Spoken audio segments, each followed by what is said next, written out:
Les locataires de HLM dans le viseur du gouvernement qui risquent d'être contrôlés. La réforme du logement en France a suscité de nombreuses discussions et controverses. Parmi les changements majeurs, le durcissement des règles pour les locataires HLM est particulièrement notable. Cette mesure gouvernementale vise à réguler l'attribution des logements sociaux et à favoriser la mobilité résidentielle. Mais quels sont exactement ces nouveaux critères? Comment vont-ils impacter les locataires actuels et futurs? Cette vidéo se propose d'éclairer ces questions en détaillant les principales modifications apportées par cette réforme. Restez avec nous pour comprendre comment le paysage du logement social en France est en train de changer. Projet de loi pour un logement plus abordable. Le ministre du Logement présente son plan. Guillaume Kasbarian, ministre du Logement, a présenté un projet de loi visant à rendre les logements HLM plus accessibles. Ce texte, qui sera examiné en juin au Sénat et à l'Assemblée nationale à la rentrée, propose plusieurs mesures pour faciliter l'accès au logement social.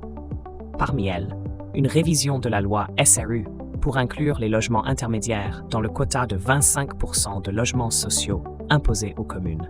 Le projet donne également plus de pouvoir aux maires dans l'attribution des logements sociaux. Modification envisagée de la loi SRU et rôle prépondérant des maires.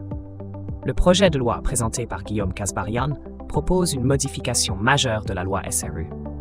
Le texte confère un rôle plus important aux maires qui présideront les commissions d'attribution des logements sociaux, auront un droit de veto sur l'attribution et pourront autoriser plusieurs permis de construire simultanément.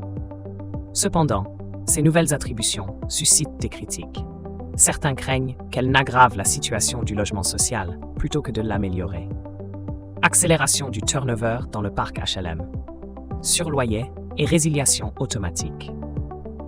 Le projet de loi prévoit également des mesures pour dynamiser la rotation des locataires dans les logements sociaux.